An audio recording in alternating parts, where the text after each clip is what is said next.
Okay, hello there. My name's Luke Jennings, and I'm here to talk to you about how phishing attacks have evolved in 2025 for our webinar. So we're going to look at the whole year in review. So, as a quick agenda, we'll look at the state of phishing coming into 2025 to begin with, and then we'll kind of dive into what the top trends this year are. And then we'll also have a little look at kind of some new, genuinely new tactics and techniques that we've seen in the wild. And then we'll kind of finish up with lessons for 2026 and have a brief Q&A. So we're going to kind of cover the sort of the background to begin with, and as part of this, we'll then end up diving into a lot of demos as time goes on. So first of all, like, what do we mean by phishing? Phishing has changed a lot over the last decade or two. We're not focusing on the endpoint compromise scenario and malware delivery side of phishing here. So we're really thinking just about attacks that social engineer a victim to perform a malicious action in some way. And we're focusing on the account takeover aspect, so taking control of an account or business app in some way. So like many of the modern phishing attacks we deal with deliberately evade the endpoint, so we're focusing on the account-centric side. We'll look at click fix later, and that's going to be the one slight gap here where we do look at something that touches the endpoint, but everything else we're going to look at today is very account takeover orientated. So legacy account takeover phishing would have just been like, look, an employee logs into a target app. So instead, as an attacker, we clone that page and we send them a link and they log into that instead, and we capture their password. Now, the problem with this is that when MFA was introduced, that made that much less successful. So what we deal with now is attacker in the middle phishing. And that's pretty much the standard for this now. So instead, the target will talk to a proxy that will relay comms in some way to the real target app. And as a result, it enables the real authentication flow to continue and the MFA flow to continue. And instead of just stealing the password, the attacker steals the session token as well. And that's what enables them to compromise their account and bypass the MFA. So if you've not seen it before, just as a quick intro, I'm just going to show briefly a tool called EvilJinx, sort of open source tool for doing this. So on the left, we've got our victim or simulated victim. On the right, we have our attacker as the EvilJinx server. You're looking at something that looks like a Microsoft login page, but you can see in the URL that it's actually a push demos domain. So what happens is that with an attacker in the middle phishing kit like this, the user logs in, they enter their password, but the proxy means that it carries on going, and the real site will then prompt them for that MFA. In this case, it's asking me for a code from my authenticator app, and I'll enter that as a victim, and then you can see that EvilJinx is compromising this on the right. And so we've got the password, but we've also intercepted the tokens. So from the target's perspective, they've then logged into what looks like their real Microsoft 365, but from the attacker's perspective, they've got not just the password, but more importantly, if we list them now, we've got the captured session tokens, which enable the account to be compromised and MFA to be bypassed. So if you've not seen it before, that's what it looks like with EvilJinx, an open source example. But let's dive into what's happening in the real world now. So we'll look at the top phishing trends for 2025. So I'd say generally we've kind of got three things here. Like criminal kits, criminal attacker in the middle, phishing as a service kits basically dominate the landscape. Most of what we see fits in that category. We'll look at that more in a sec. Various detection evasion techniques have just become completely normal and widespread to circumvent lots of existing controls. And the other thing I'd say is that phishing is increasingly omni-channel. So we tend to think of phishing in the past as being like an email problem, email phishing, right? It's not. We'll look at that in a second. So on the FASKit side, I want to caveat this data. So this is from push data. I want to caveat that first in that we've essentially removed the examples that don't fit into this model. And there are also a lot of cases where we haven't necessarily classified it as an exact kit, or you get some certain overlap between kits as well. So what I've done is I've focused on the bulk of what we deal with, which fits into this category and is an example of one where we have fairly definitively classified it. And I've seen what's fallen out as the stats, and this is what we've got. And you can see that Tycoon is very dominant here, and then we've got a few other examples that kind of split between them, make up the rest. The other thing that's interesting here is what the split is between a target. With the criminal FAS kits, they almost overwhelmingly target Microsoft and Google, and you can see here we've got an almost 75-25 split roughly. I would say there are cases outside of this. It's just that the overwhelming bulk of the FAS kits do target those two. I would say you could add Okta into this because some of them actually support targeting Okta when Okta is the login method for Microsoft or Google. So like some of them it will start out Microsoft, and if you enter an account where your tenant is federated out to Okta, they are capable of continuing that authentication flow and compromising Okta as well. But overall, they predominantly target Microsoft and Google. Now, an interesting bit to put on this data is that this is from our data, and in the position we're in, where we run an extension and protect the browser, we are like the last line of defense, right? We only see things that users have clicked on and interacted with. Okay, and that in particular, that means for email-based phishing, we don't see any of the things that have already been blocked by an email solution, for example. We don't see things that have been blocked on first request from a proxy, for example. We don't see the things that users have not clicked on. So this is a biased view.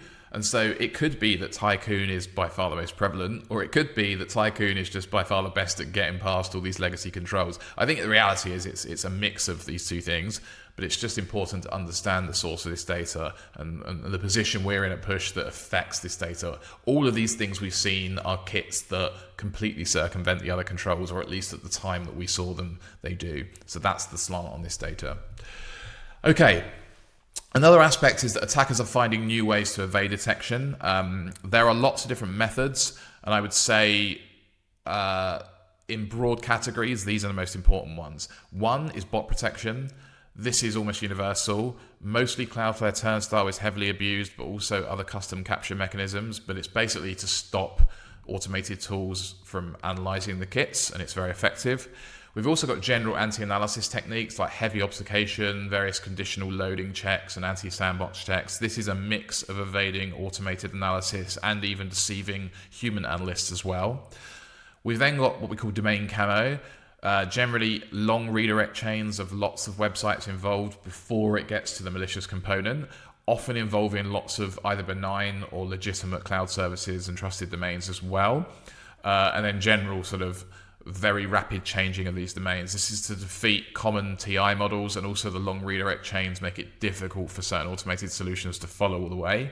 And finally, omnichannel being where we're not just delivering things via email, we're doing it with other channels, which we'll see in a second as well. So essentially, these are sort of some of the key things that these techniques are designed to circumvent, and they combine to be very effective, and they're all very, very common with FAS kits that we see out there.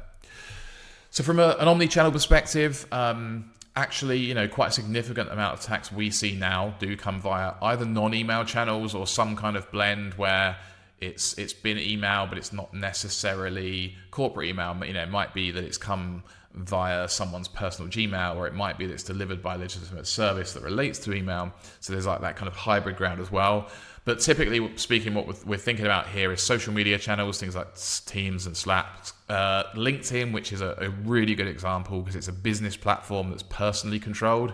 So you can't really monitor it properly as an organization, yet your employees are likely to use it for business purposes. It's completely normal for people to be logged in and interacting with it on their business laptop and so forth.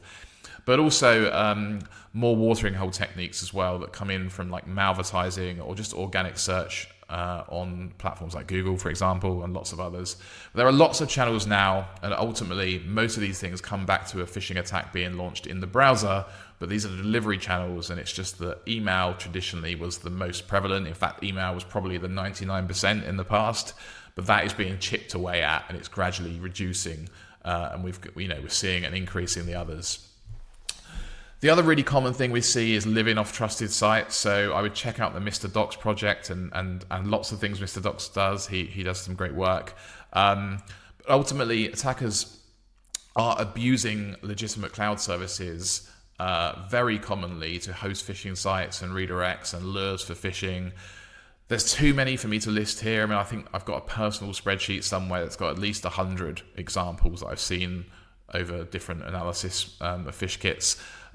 These are some of the predominant ones that I know I see pretty commonly for various different use cases. Some of them are like using forms as a type of a lure. Some of them host documents to have some kind of document-based lure. Some of them as actual cloud storage like Linode and AWS S3 and those kind of things for actual hosting phishing pages.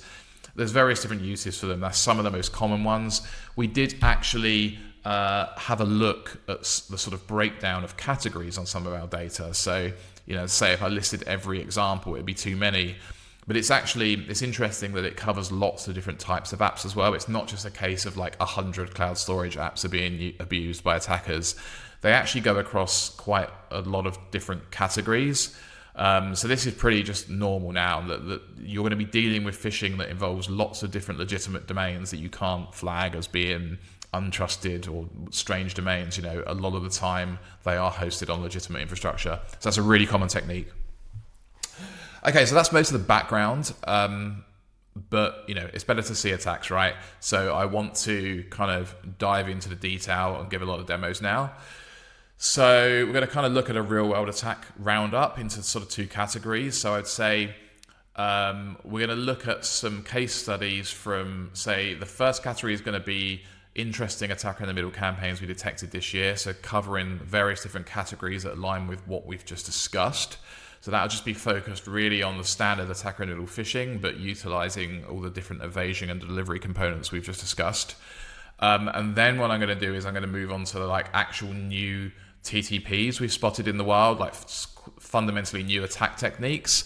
Some of these things are fully brand new this year. Others are like maybe they were discussed or prototyped in the past but weren't really popular, but have kind of entered the mainstream this year. So it's a bit of a mix. We'll do that section second, and we're just going to see lots of different demos here. So I'm going to start with something completely normal every day, but it's every day and normal for me because I analyze these things every day. It's not for everyone watching. So I'm just going to look at a modern phishing attack, like an attacker in the middle phishing kit that's got layer detection evasion in here that may have been delivered with a traditional email delivery vector, for example. So I'm just going to go straight from visiting the site. And you can see, to begin with, we are on a legit site here. So a sharefile.com for sharing files. Now, this is really common. So we've got an example of a legit service as the first domain. And it's a PDF, and it's got something embedded that's a lure that it wants you to click on. You then click on it, it takes you to the next stage. Now, here we've got a slightly more overtly malicious domain.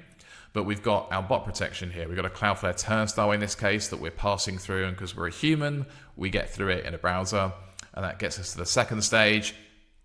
And then at this point, what loads is clearly a clone of a Microsoft login page, and this is at this point, this is where the phishing is. Now, this is really simple. There's nothing particularly sophisticated about this example. This is just daily what we see every day now. But this kind of stuff, it gets around email controls, it gets around other controls. But this is just textbook every day, but it's an example of something that's interesting to see. Now, on the other hand, if we look at some slight differences to what actually happened in the background versus what we saw there are some other things that happen silently too. So in this particular example, this is like a detection from our platform. You can see what we just observed there. You can see it started out on ShareFile. And then we got a navigation event, but here you see something we probably didn't see visually. It actually bounced via tiny URL. So this is another common technique we see. We see legitimate services that can be used as a silent redirect, and it just extends that chain further. So in this case, it's another legitimate domain to stick in the mix, and we had another redirect before we got to the real malicious server. So that wasn't really obviously visible, but it's just another way of providing another layer of protection for the phishers.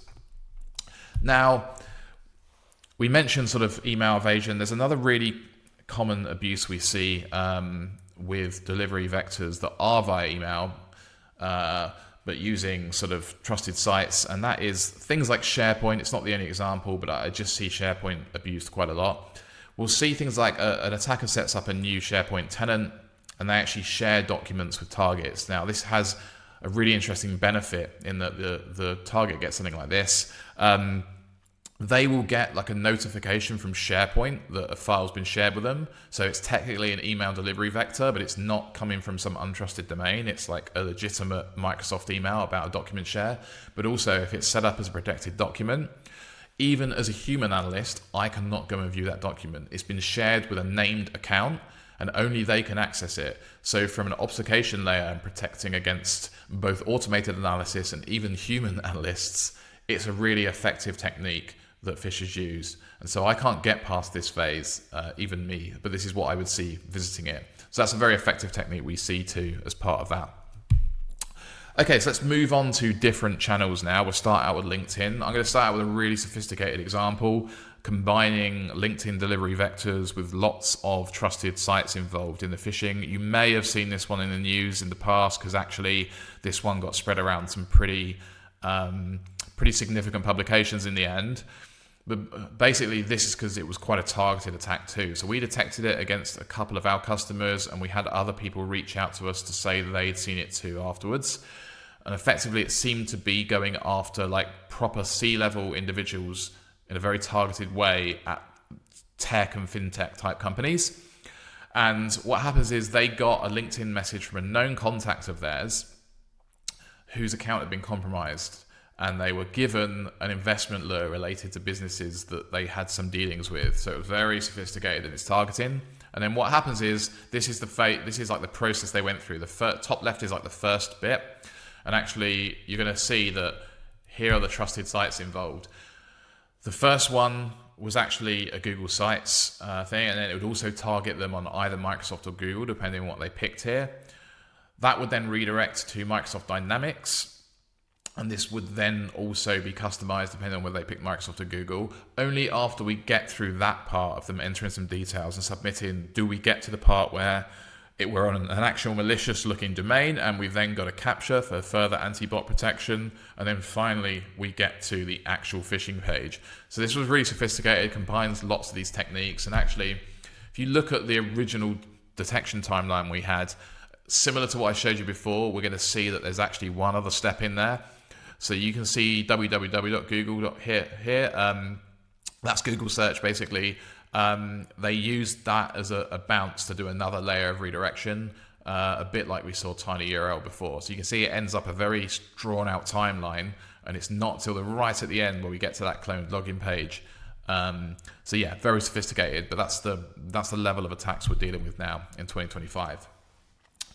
Okay, so moving on from there, moving away from sort of actual delivered vectors, like LinkedIn is a non-email method, but you're still targeting individual users.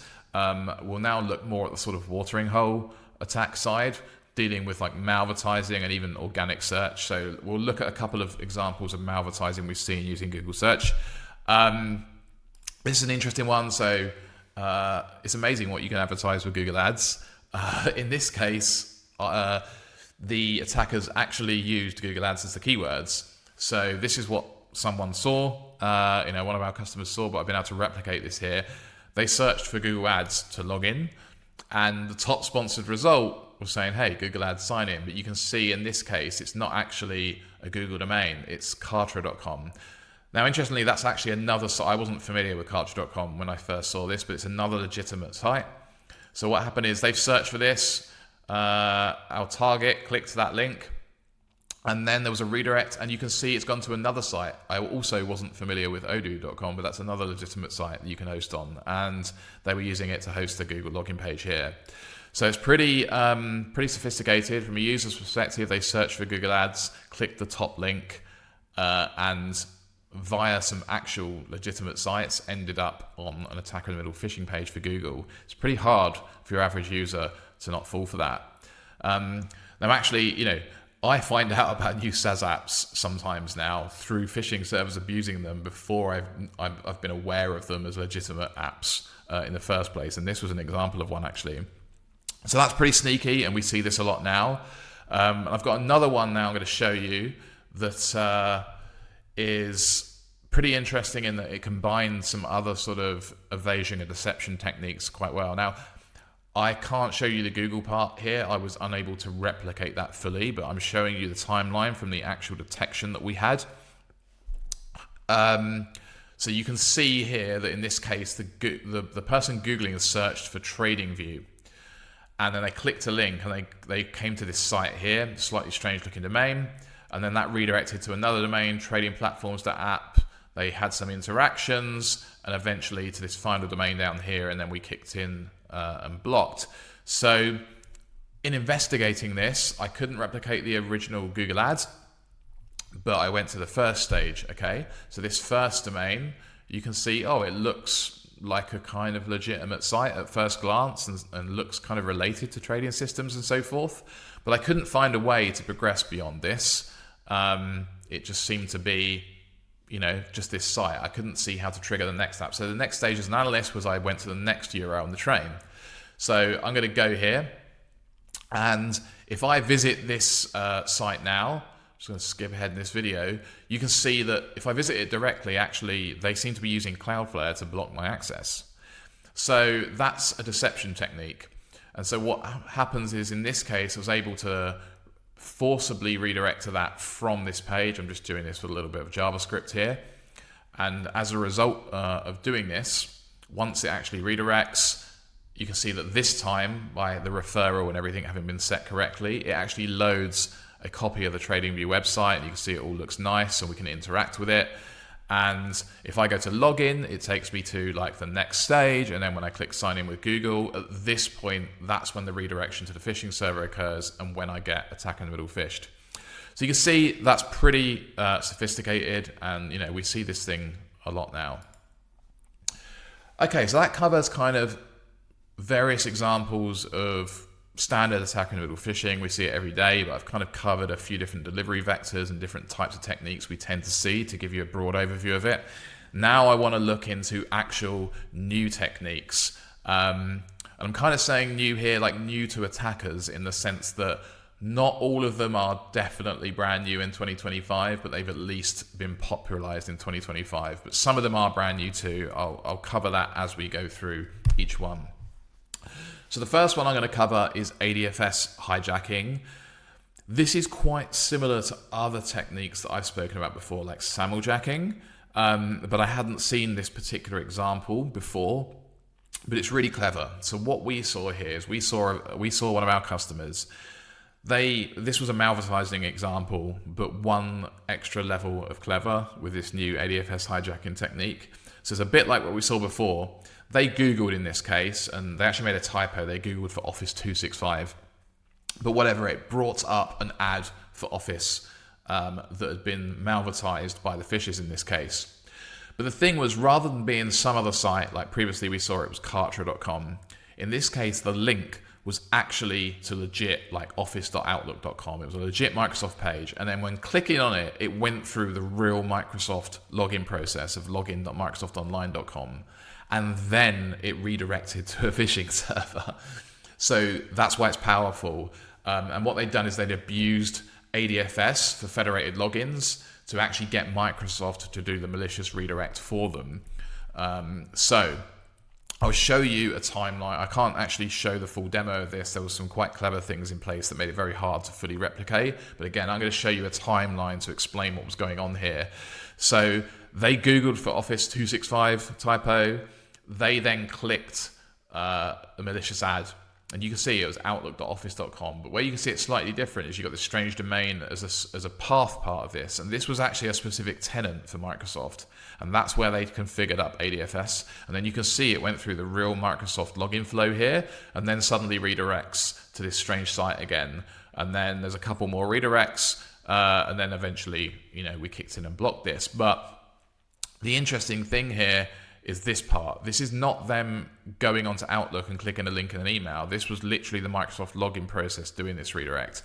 And you can see this BERT proxy output here of us investigating this. What happens is Microsoft returned this 302 and formulated an ADFS request, which is how legit ADFS would work, except that in this case, once this went to the attacker's server, they just used it to redirect to a phishing server instead. And as a further layer of deception, if you try to then visit that Blue Grain Tours website directly without going through this specific ADFS kind of request format, you would get this travel blog. And they were advertising this and targeting in Canada. And so this particular blog was set up as a Canadian travel blog. And the interesting thing is, we see this increasingly commonly now, but at first glance, it does kind of look like a legit site, right? But then you kind of dig a bit deeper and you start spotting the things that are a little bit off, like Maple Leaf Lane, really? and then you look at the blog posts that are on it and you're like, John Doe, Jane Smith, it's clearly something that's been vibe coded up by the attackers as just a front to kind of help it pass that first level inspection if an analyst comes to look at it and wonders what it is. We see this kind of thing really commonly with phish kits now. They've always got some sort of, front that might pass a cursory glance if someone sees it, if it's visited directly instead of coming via the actual intended phishing delivery vector. Now, interestingly, this technique was spoken about independently at DEF CON this year. So I published this early August. I think it was like a couple of days after DEF CON. We'd seen it a few weeks before. And then when I published it, someone pointed me at this DEF CON presentation that just happened by Keanu Nis.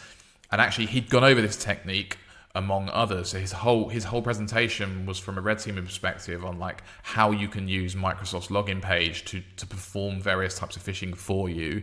And obviously being more successful in that way. And he covered this ADFS hijacking in there, which is really interesting. I did actually reach out to him and we did speak, and I said that we've actually seen real world attackers using that technique just a couple of weeks ago.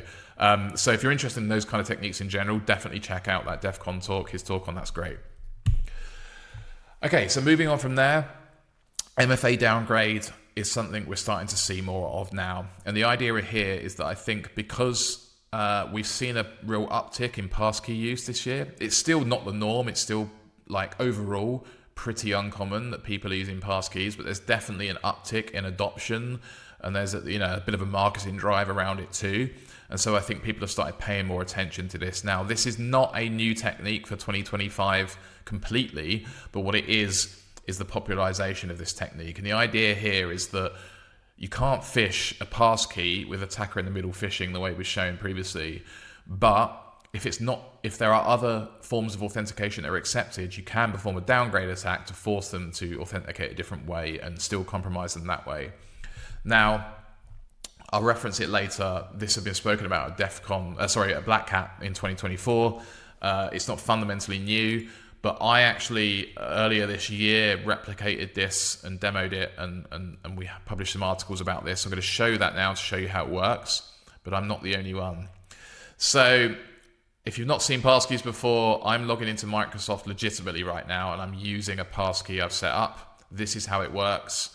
I use a physical YubiKey as part of this as well, but you can do that in various different ways.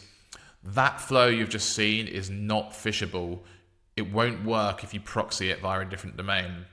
Instead, we have to downgrade to a phishable method. So I'm going to an EvilJinx setup I've got now, and I'm going to demonstrate the same account, but this time we've got a custom phishlet I wrote to perform a downgrade attack during this to basically fool the browser into thinking it can't use a passkey and forcing it to try a different method.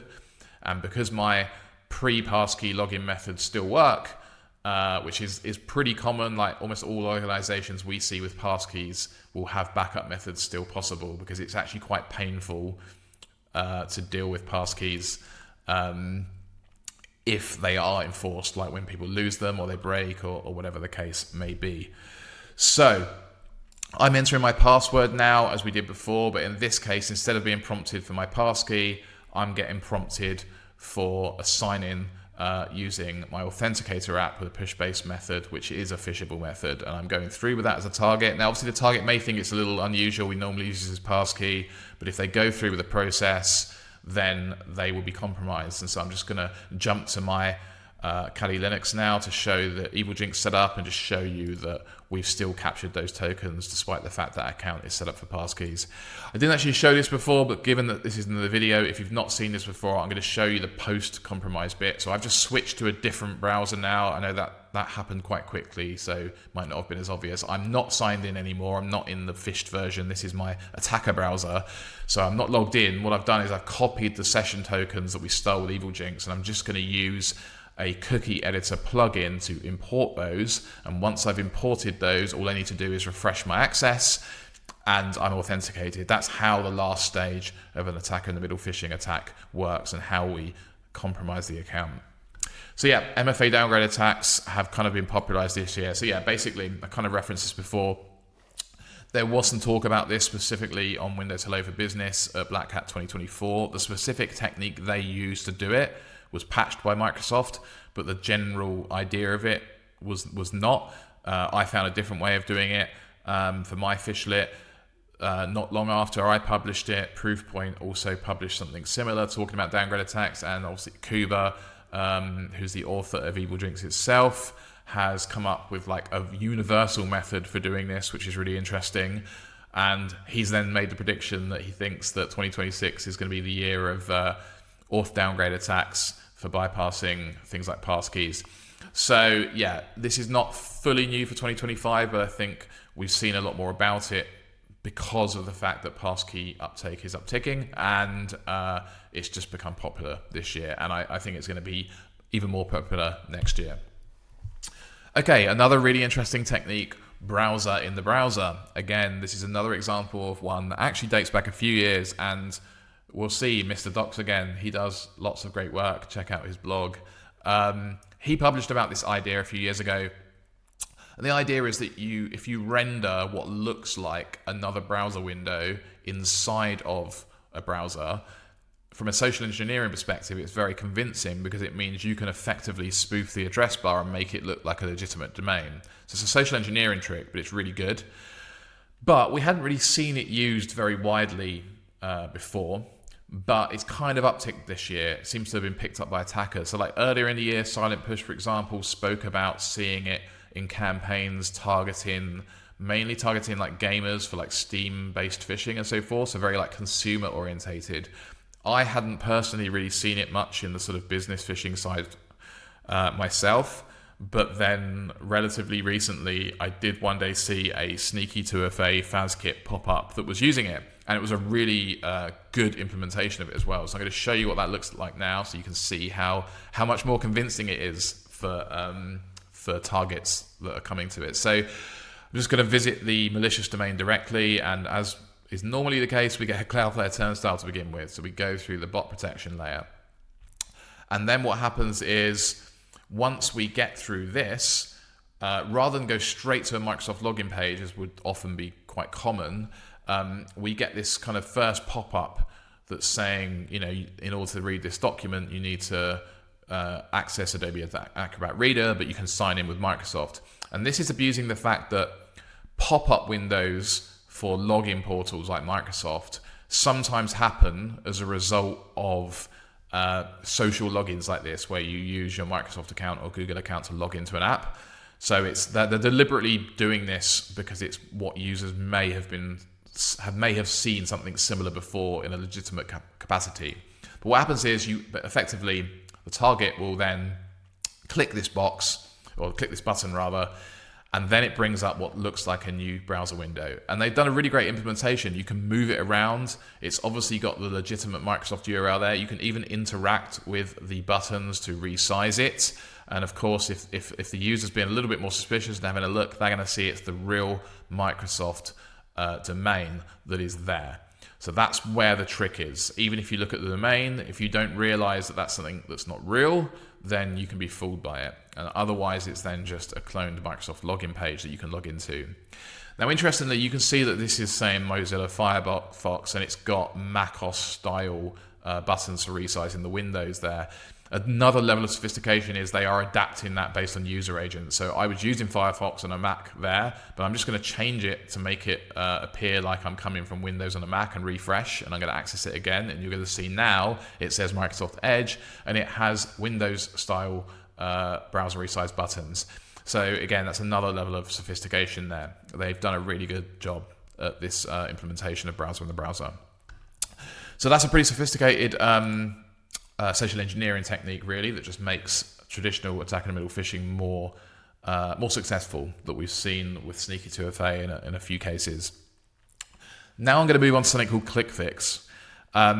ClickFix is the one example we've got here where actually we are dealing partly with an endpoint attack. It's the only case of that in this webinar. But it came around, technically speaking, at the very end of 2024, but it ultimately just became normal very quickly, very widespread, because it was extremely successful through 2025, and we see this every day now.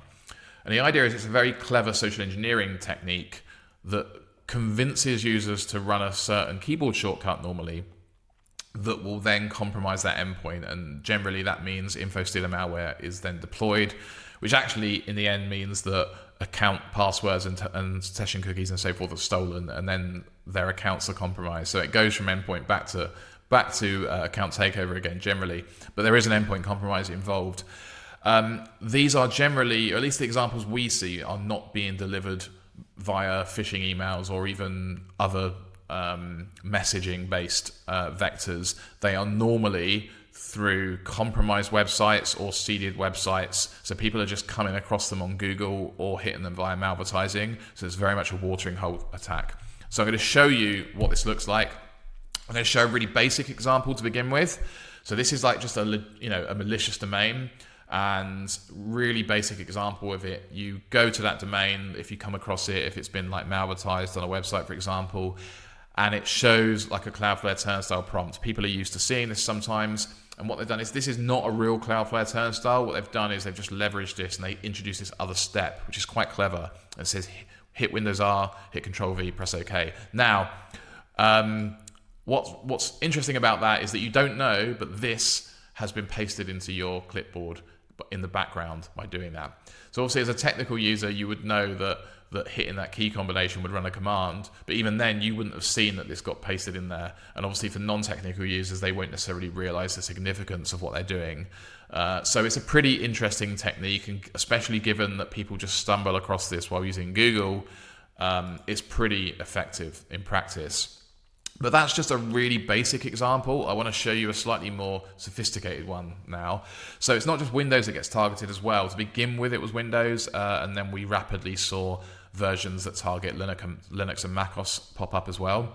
So this is an example, one that was targeting macOS because we visited it from a macOS machine, so it was adapting based on the user agent.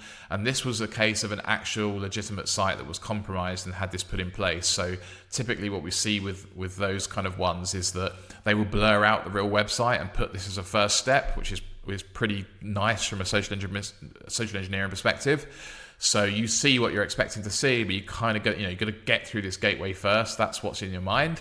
So you click it, and similar to what we saw before, we get a pop-out that gives you some things to do. Now on macOS, it's obviously different. In this case, it's asking you to run a command in the terminal, but it's even got an embedded video of what it looks like, what you should see. It's got a countdown to kind of make it seem like you've only got so much time to do this. It's really slick.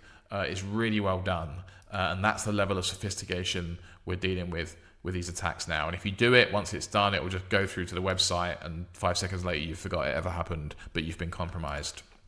So yeah, ClickFix is a really sneaky technique. Now I actually gave a separate webinar on ClickFix fairly recently. So one of the things I said towards the end of that webinar was, my prediction was that it won't be long before we see ClickFix used to launch a browser native attack focused on account takeover, rather than being used to launch an endpoint attack, because all the other attacks we're seeing have been moving away from the endpoint. So I'm like, ClickFix is an interesting new social engineering technique. It's only a matter of time before it moves in the same direction. And then really not long after that, we literally discovered a really clever instance of this in the wild being used for the first time.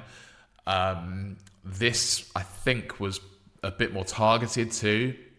It's a very clever example. You may have already seen information about this because this literally went around the news last week. So this is pretty fresh off the press. We published this, and it's actually been picked up by a lot of different people. So you may have already seen some information about this, but for me, let me explain what we found.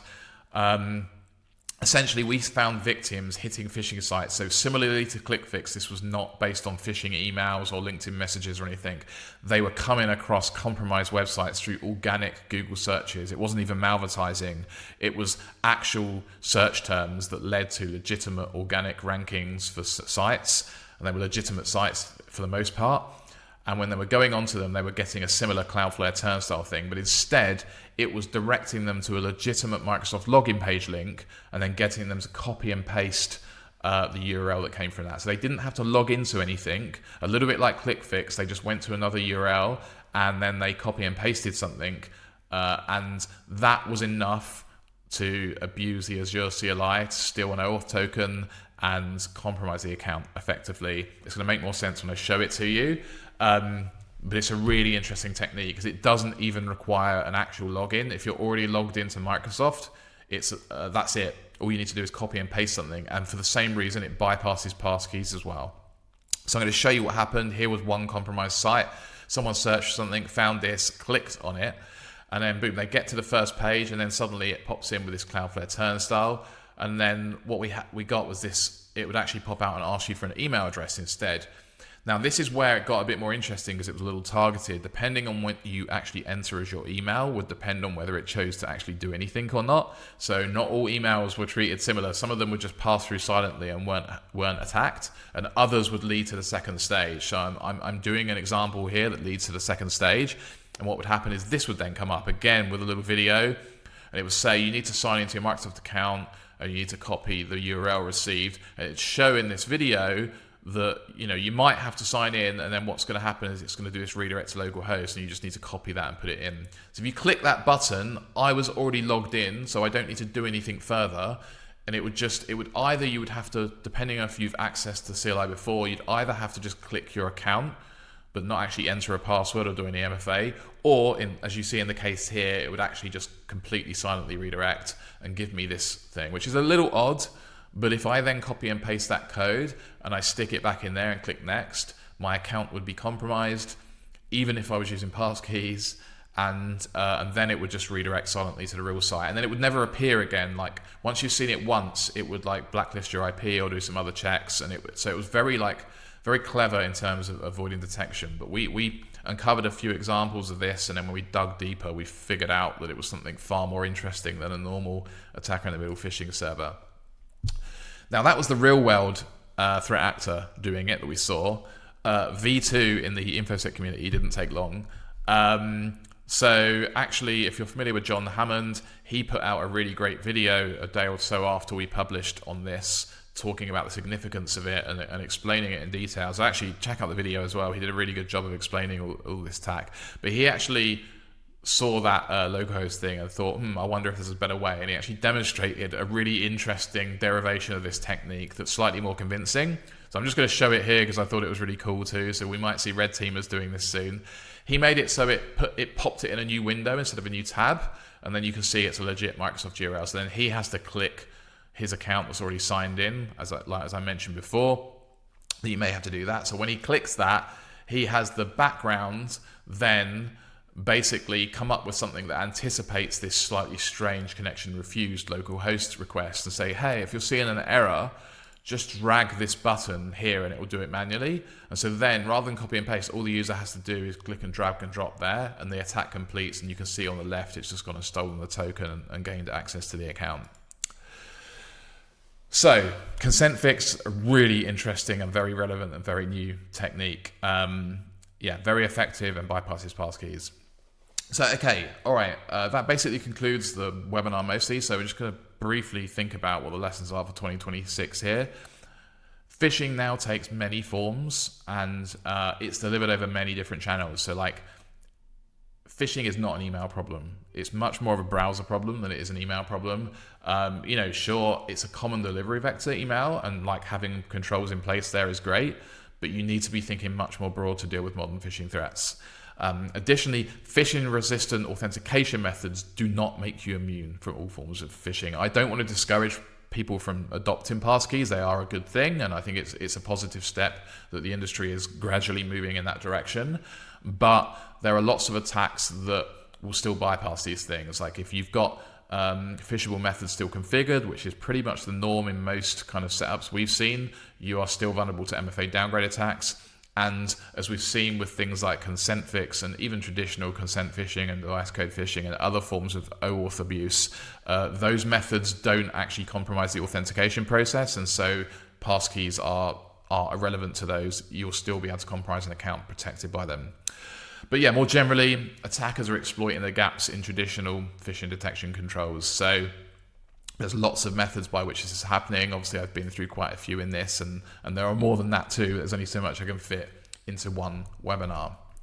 Okay, so we're going to move on to a Q&A in a sec, but I'm just going to say very briefly, because it's the holiday season, obviously I'm not giving demos as part of this webinar, but if you are interested in a push demo and you book one through this link, we are doing a draw to win $500 to donate to a charity of your choice. So if you're interested in that, please do apply to that.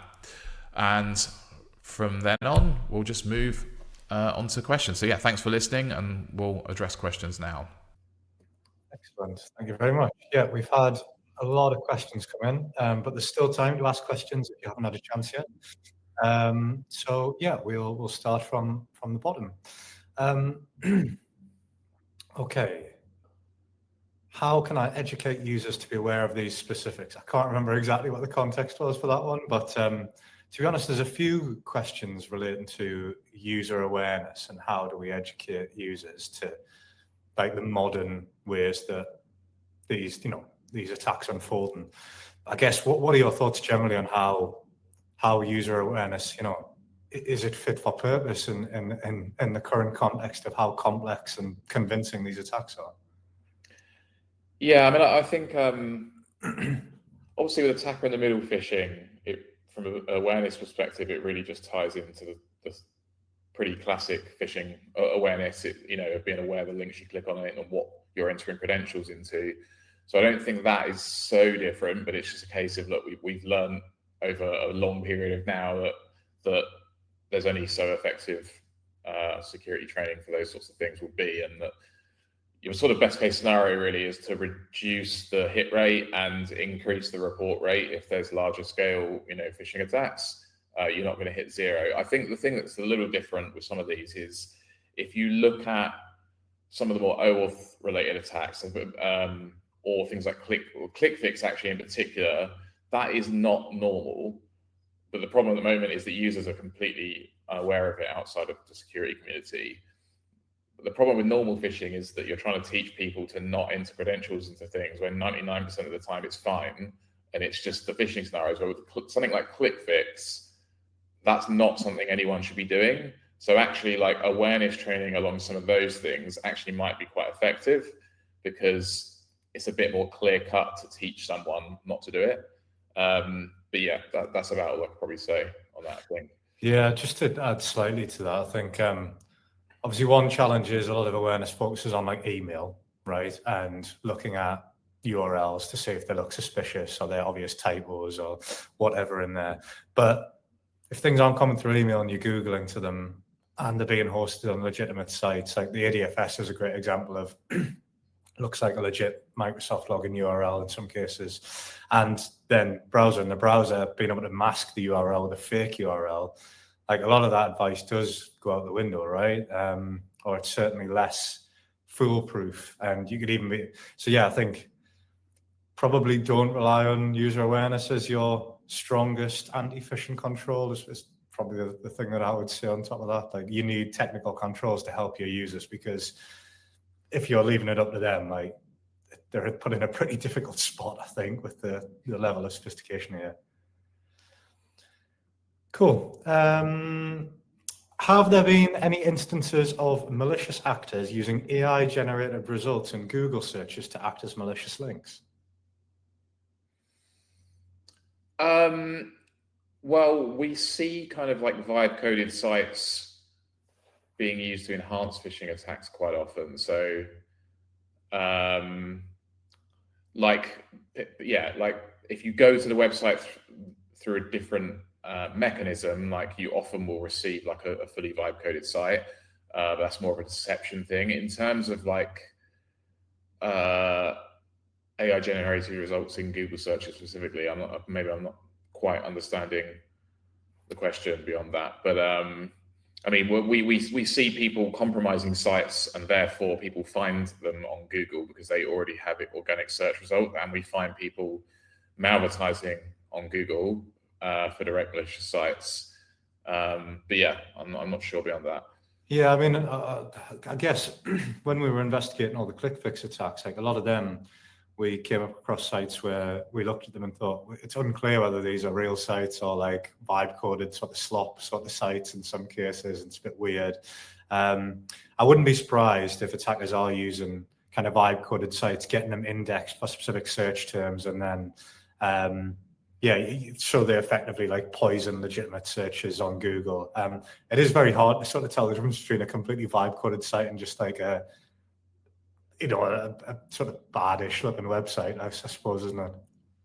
Yeah, sorry, I'm just realizing also, I think I might have reinterpreted that question around the AI summary of results in Google search and whether things end up as phishing in there, which I hadn't been thinking of before. I know I have seen some things around click fix attacks getting pulled into LLMs so that people have searched for things and then actually effectively run malicious. It's kind of, it's not really click similar, but effectively run malicious commands because of that.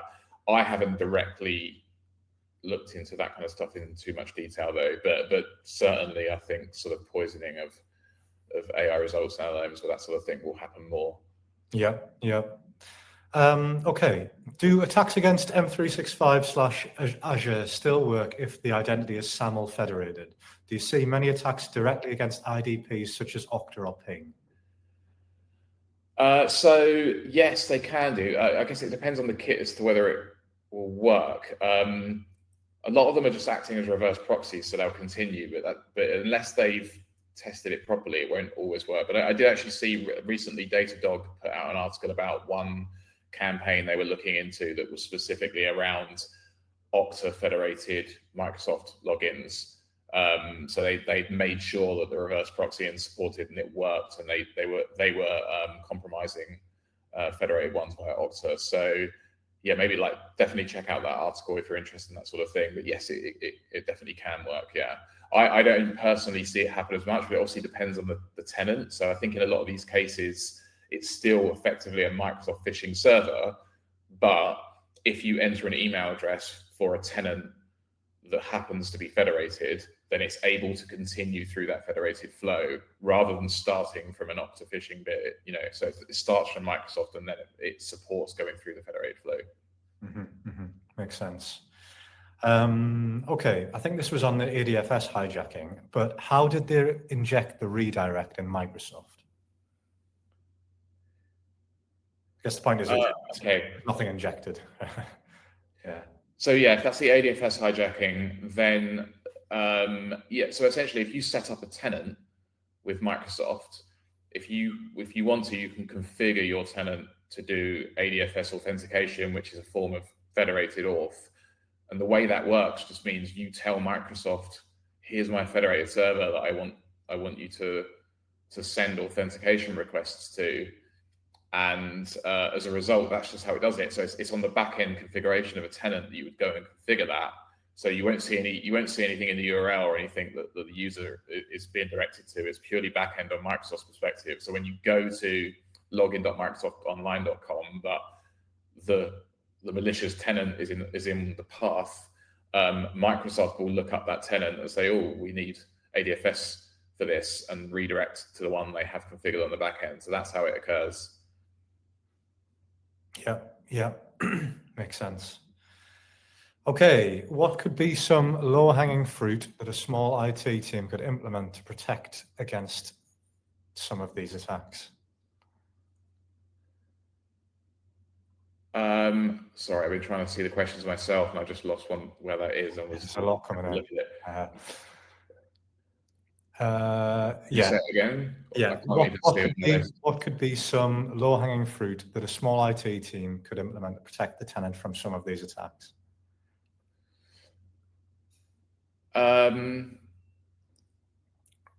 I mean, depending on the size of the company, like the smaller you are, the easier it is to roll out passkeys.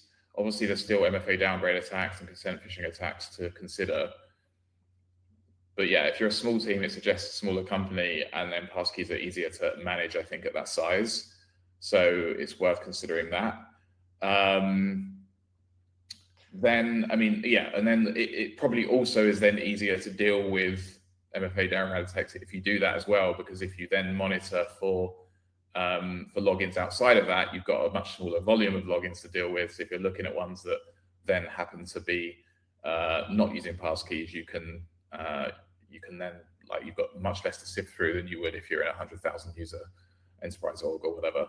But otherwise, yeah, I'm not sure how else to do quick wins on the others. I think with ClickFix, a little bit of user education can go a long way there, as I said before, because it is something that people shouldn't be doing, period. It's not like figure out when it's a good site versus a bad site, which is actually hard for ordinary users. ClickFix, I think, is a little bit more specific of, say, just if you see anything like this, don't do it. But yeah, that's probably all I can say. We're being very British about this, but obviously we do offer a product that tackles a lot of these things, and we are actively researching these attacks in the browser as well. So, like, yeah, not to make this a sales plug, but do check out Push Security, because this is kind of our bread and butter, and why we're giving this sort of talk is because we get that sort of visibility of these attacks, right? But yes, next question. Are there any browser features that have been implemented or that are in development to help protect against these modern phishing techniques?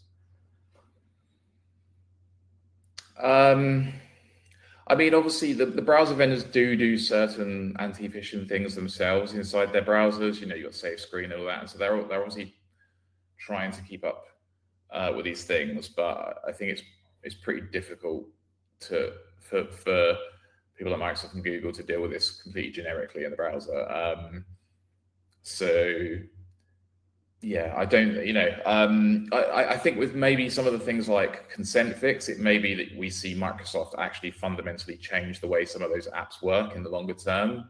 May see that they're being abused and figure out better ways of handling it. But for your more general attack and phishing, I don't think it's really changed too much beyond phishing for a long time in terms of the browser vendors just trying to automatically solve it. It's not going to happen. They will deal with the most widespread things once they are very well known, and they'll update their TI feeds and stuff, and that will gradually get blocked or warned in the browser. But dealing with the newer edge of things in a more generic way, I don't think they're going to solve that. Cool. Okay. Once an account is compromised, what are the things being done with the account?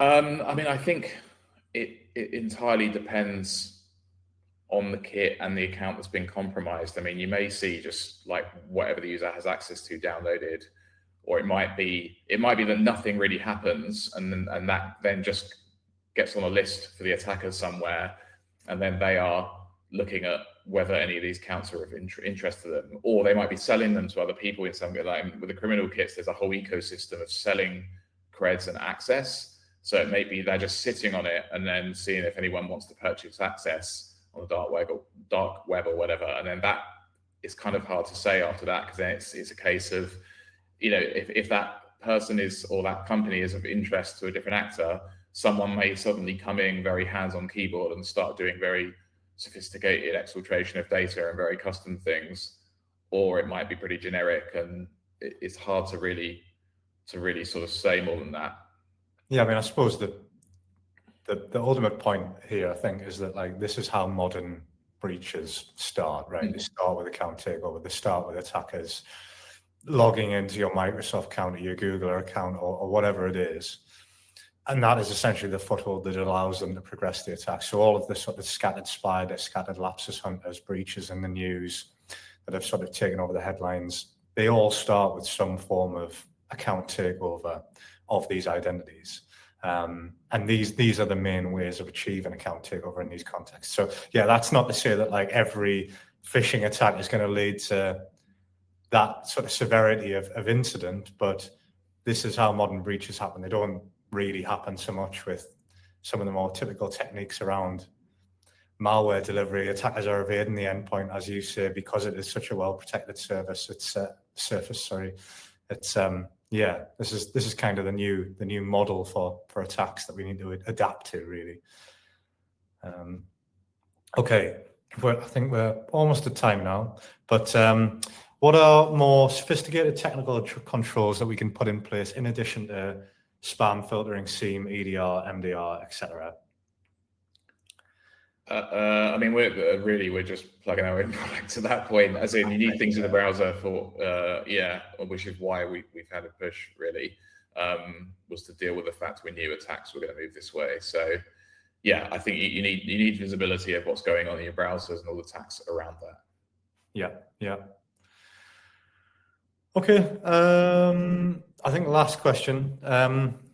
would a passkey with no passwords help? So I think the logic here is passkey, no backup authentication methods, right? Yeah, well, I mean, I guess see, you can use a passkey on its own, and like that still counts as 2FA if it's set up in the right way. So some people do that.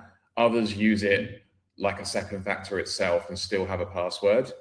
But ultimately, for the things that we've shown here, it doesn't actually, that differentiation doesn't matter for what we've done. The attacks that passkeys protect against would protect against them in both of those modes, but the attacks that passkeys don't protect against are not impacted by either of those modes either. So really, it's irrelevant to them as to which way you have it. Okay. Last question, I think. So I want you to answer this one. So if they steal a token to gain access, doesn't that time out in a short period of time? Depends. They can last a very, very long time. And also, sometimes, even if tokens are technically short-lived, they may be short-lived if there's inactivity, but if there's regular activity, they are maintained. So some may time out with an hour of inactivity or something, or a day of inactivity, but actually will be almost indefinite if you could continue it. So it really depends. I mean, in the context of like Microsoft tokens and that can be set up in ways where often if you gain access to a refresh token, those things can last for like 6 months. So yeah, it depends, but often it might not be forever, but often it's long enough that it's verging on the same impact. And I suppose if the attacker logs into the account, they can establish backup access methods, API tokens, things like that. So yeah, you only need to access the account for a few minutes to be able to get their hooks in, really. Yeah, I think that's it. It's like if an attacker's serious, what they'll do is if they want to maintain access to the IDP itself, they may be able to add more authentication methods. But even if not, often what you might see is people like using SSO mechanisms to then access lots of downstream SaaS apps. So if like they compromise your Microsoft account, they use that to log into lots of other systems. They can access all of those systems and then put hooks in there too. They may have longer lived tokens, and also you might be able to like create API keys, add other authentication methods and so forth, and maintain permanent access that way. Great. Yeah. Okay. Well, I think that's everything. We're slightly over time, but yeah, thanks very much for all of your questions. Yeah, and thanks to everybody who's attended our webinars this year. We really appreciate it, and we hope to see you lots next year.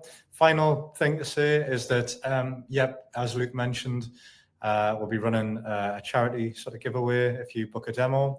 So if you head to pushsecurity.com/holidays, you'll be able to enter the draw there. And yeah, thanks very much, everybody, and we hope to see you at the next one.